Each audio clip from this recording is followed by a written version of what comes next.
இலங்கை கடற்படையால் கைது செய்யப்பட்ட ராமேஸ்வரம் மீனவர்கள் 7 பேர் அபராதத்துடன் விடுதலை செய்யப்பட்டிருக்கிறார்கள். எல்லை தாண்டியதாக கடந்த 9ஆம் தேதி கைது செய்யப்பட்ட தமிழக மீனவர்களுக்கு அபராதம் விதிக்கப்பட்டிருக்கிறது.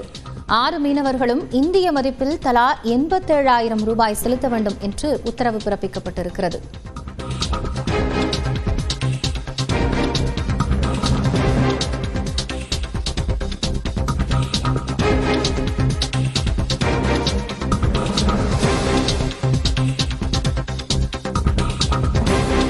கூடுதல் தகவல்களோடு செய்தியாளர் வீரகுமரன் இணைந்திருக்கிறார். அவரிடம் பேசலாம். வீரகுமரன், இது குறித்த விவரங்கள். காயத்ரி, ராமேஸ்வரம் மீன்பிடி துறைமுகத்திலிருந்து மீன்பிடிக்க கடந்த 9ஆம் தேதி எல்லை தாண்டி மீன்பிடித்ததாக பாமன் பகுதி, அதாவது ராமேஸ்வரம் பகுதியைச் சேர்ந்த 7 மீனவர்களை இலங்கை கடற்படை கைது செய்தது. இந்நிலையில் அவர்களின் விசாரணை இன்று மன்னார் நீதிமன்றத்தில் முன் விசாரணை வந்தது. அப்போது மீனவர்கள் 7 பேர் மீதும் மன்னார் மீன்வளத்துறையினர் சுமார் 3 பிரிவுகளின் கீழ் குற்றப்பத்திரிகை தாக்கல் செய்திருந்தனர்.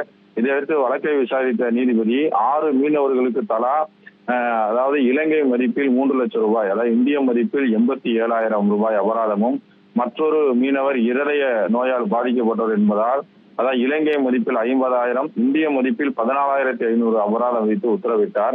இந்த அபராத தொகையை மீனவர்கள் கட்ட தவறும் பட்சத்தில் அவர்கள் 6 மாத கால சிறை தண்டனை அனுபவிக்க வேண்டும் எனவும் அவர் உத்தரவிட்டிருந்தார். மீனவர்கள் பயன்படுத்திய மீன்பிடி படகுக்கான விசாரணை வரும் ஜனவரி மாதம் 22ஆம் தேதி விசாரணைக்கு எடுத்துக் கொள்ளப்படும் எனவும், அன்றைய தினம் படகின் உரிமையாளர் உரிய ஆவணங்களுடன் நீதிமன்றத்தில் ஆஜராக வேண்டும் எனவும் நீதிபதி தீர்ப்பளித்தார். அதாவது கடந்த 9ஆம் தேதி